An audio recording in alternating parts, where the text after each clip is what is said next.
পার্থপ্রতিম বাবুর কাছে যাব। আমি শুনবো যে উচ্চশিক্ষার দৃষ্টিভঙ্গি থেকে, বিশেষ করে আপনি যাদবপুরের শিক্ষক, যাদবপুর নানা কারণে খুব মত প্রকাশে অবাধ স্বাধীনতার জন্য খুব পরিচিত। যাদবপুর খুব লাইমলাইটে এসছে, প্রচার পর্বে বটে নানা কারণে।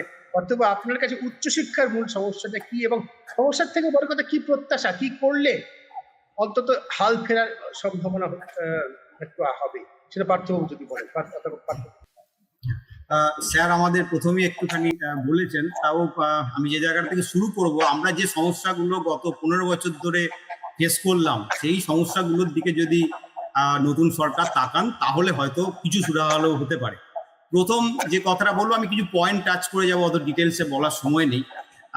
প্রথম হচ্ছে বিশ্ববিদ্যালয়ের অটোনমি, যেটা সবচেয়ে বড় আঘাত এনেছিল গত সরকার অটোনমির ওপর, এবং সেই অটোনমির উপর আঘাত এনে বিশ্ববিদ্যালয়ের অটোনোমাস স্ট্রাকচারটাকে পুরো ভেঙে দিয়েছিল। 11 সালে আইন পরিবর্তন করলেন, ভালো কথা, কোনো সরকার করতেই পারেন। তারপর তার 15 বছরের একটা সরকার চলে গেলেন, কিন্তু স্ট্যাটুট তৈরি করতে দিলেন না, বিধি তৈরি করতে দিলেন না, অর্থাৎ বিশ্ববিদ্যালয়ের যে নিয়মে চলবে সেই নিয়মটাই তৈরি করতে দিলেন না তারা।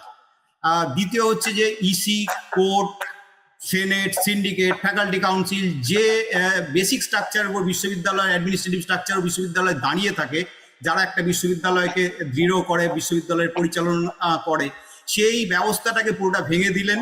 এবং আলটিমেটলি সেখানে কিছু নমিনেটেড মেম্বার দিয়ে হলো, কিন্তু ইলেক্টেড মেম্বার বিশ্ববিদ্যালয়ের মধ্যেকার শিক্ষক তাদের তারা ইনক্লুড করলেন না, যার ফলে যা হবার তাই হলো। এই স্ট্রাকচারগুলো কিন্তু কাজ করে উঠতে পারলো না, বিশ্ববিদ্যালয়ের সমস্যাগুলো নিয়ে কাজ করতে পারলো না। এটা দ্বিতীয়।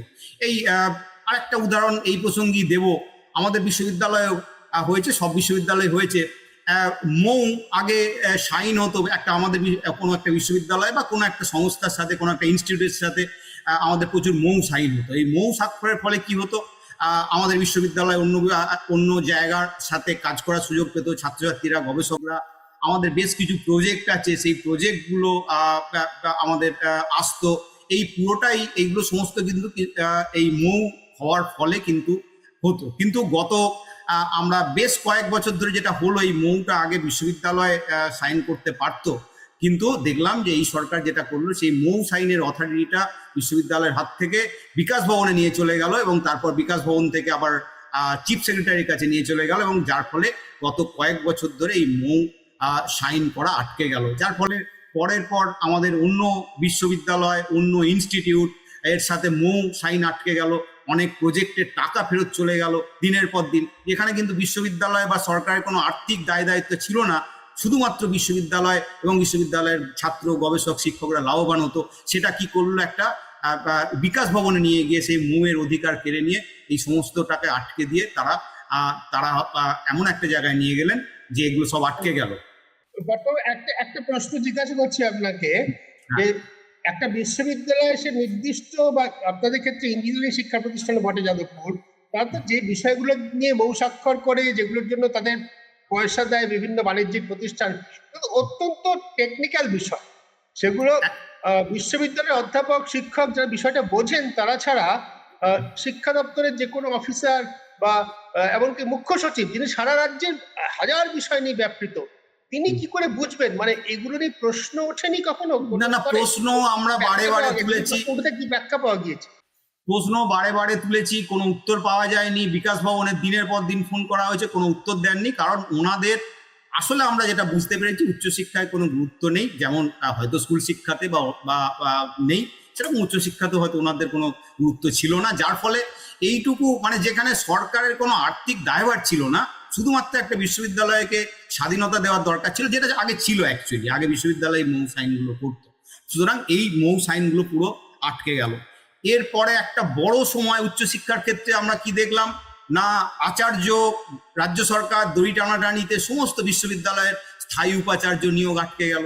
যার ফলে স্থায়ী উপাচার্য নিয়োগ আটকে গেলে বিশ্ববিদ্যালয়ের প্রচুর কাজ আটকে গেল, এবং আলটিমেটলি সেই উপাচার্য নিয়োগটা গিয়ে সুপ্রিম কোর্টে গিয়ে পৌঁছালো, তার ফলে যা হবার হলো। তো এই জাতীয় সমস্যাগুলো পরের পর আমরা ফেস করতে থাকলাম। তো এরপরে আরো যেটা আসে যে এই সরকারও দেখলাম যে যারা ক্ষমতা এসছেন তারা প্রথমেই ন্যাশনাল এডুকেশন পলিসি এটা ইমপ্লিমেন্ট করার কথা বলেছেন। হ্যাঁ, ন্যাশনাল এডুকেশন পলিসি ইমপ্লিমেন্ট তো অলরেডি 3 বছর আগে থেকে হয়েছে, কিন্তু ন্যাশনাল এডুকেশন পলিসি ইমপ্লিমেন্ট তো আপনারা করার জন্য দিয়ে দিলেন, কিন্তু তার জন্য কি কি দরকার সেটা তো চাইলেন না। কি হলো, ন্যাশনাল এডুকেশন পলিসির আন্ডারে সাধারণত 4 বছরের ডিগ্রি কোর্স করতে বলা হলো। কলেজে যেখানে 3 বছরের ডিগ্রি কোর্সের ইনফ্রাস্ট্রাকচার ছিল, কি করে তারা 4 বছরের ডিগ্রি কোর্স করাবে? আপনারা একবারও ভাবলেন না, না রাজ্য সরকার না কেন্দ্র সরকার, কোনো সরকারই কিন্তু ভাবলেন না যে এই 3 বছরের যেখানে ইনফ্রাস্ট্রাকচার আছে সেখানে 4 বছরের আমি একটা কোর্সকে চাপিয়ে দিলে কি অবস্থা হবে। একই রকম ভাবে বিশ্ববিদ্যালয়গুলোরও তাই অবস্থা। সেখানে ন্যাশনাল এডুকেশন পলিসির মূল কথা হচ্ছে ফ্লেক্সিবিলিটি, অর্থাৎ অপশন দিতে হবে, বিভিন্ন মাল্টিডিসিপ্লিনারি কোর্স, ইন্টারডিসিপ্লিনারি কোর্সের অপশন দিতে হবে। খুব ভালো কথা, থিওরিটিক্যালি নিশ্চয়ই শুনতে ভালো, সবকিছু ভালো, কিন্তু সেই অপশন দেওয়ারটার জন্য তো আমাদের ইনফ্রাস্ট্রাকচার লাগবে, আমাদের ম্যান পাওয়ার লাগবে।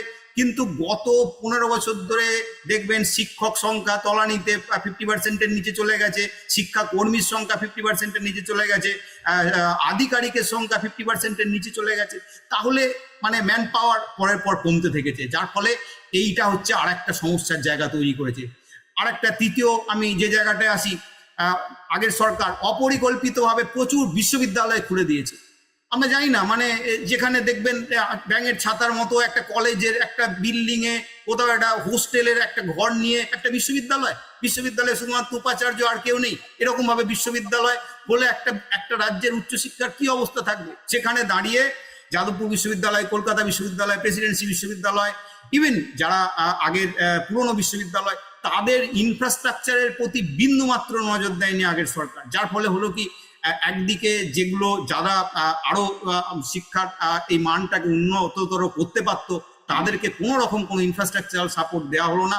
অন্যদিকে এইরকম কিছু অপরিকল্পিত বিশ্ববিদ্যালয় খুলে দেওয়ার ফলে কিন্তু আজকে আমাদের সমস্ত জায়গায় কিন্তু আমরা নিচের দিকে নামছি। আরেকটা বিষয় যেটা হলো কি না,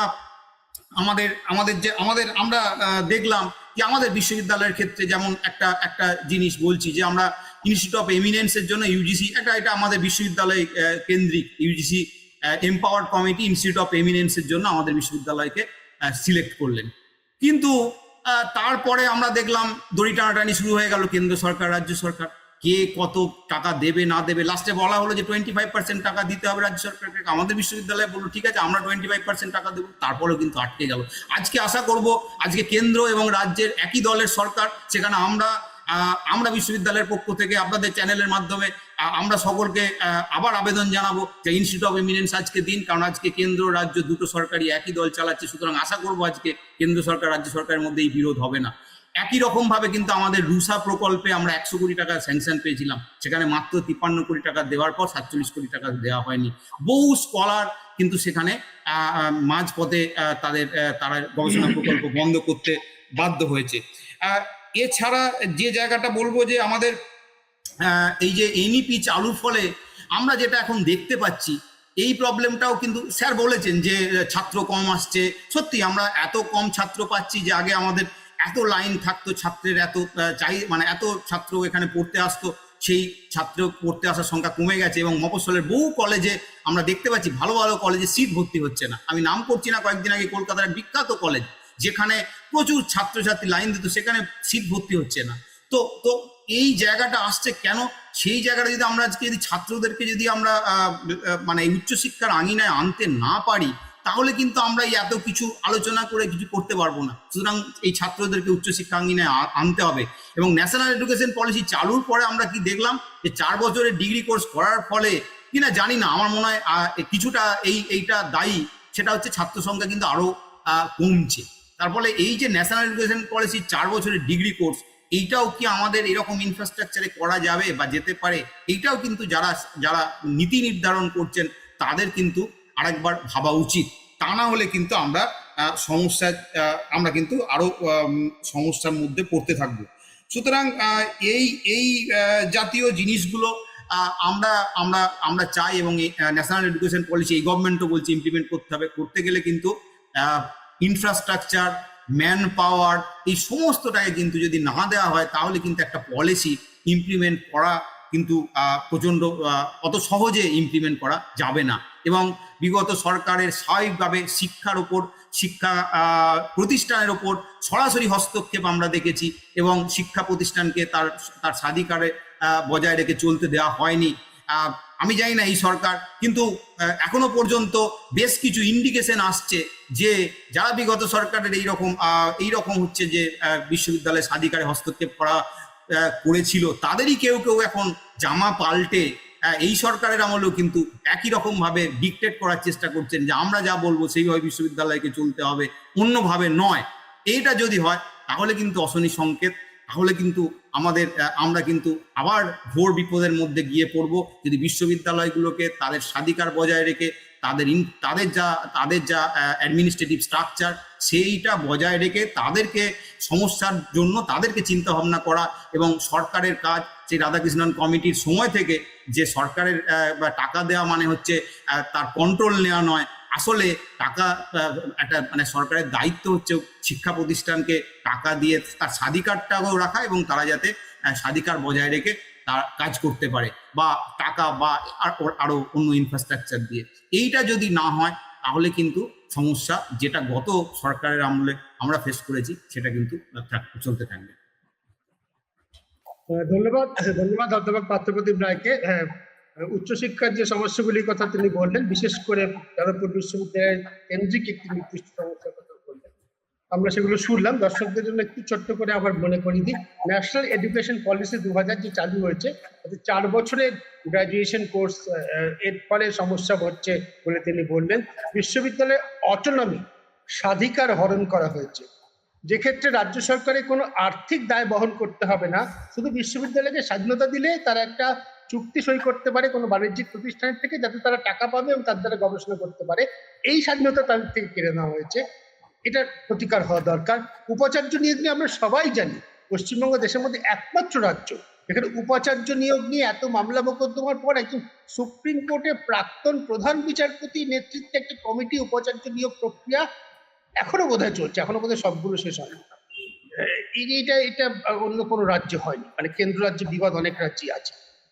সংখ্যা দিয়ে সাফল্য মাপা, এই যে বিশ্ববিদ্যালয় তৈরি করা হয়েছে, এতগুলো বিশ্ববিদ্যালয়, এতগুলো মেডিকেল কলেজ, এতগুলো, অন্যদিন আমরা আলোচনা করবো সুপার স্পেশালিটি হসপিটাল ইত্যাদি, সেটাই শুধু নজর পড়েছে। তার উপরই আমরা কোয়ালিটি, গুণমানের দিকে নজর দিইনি, তার পরিবর্তন হওয়া দরকার।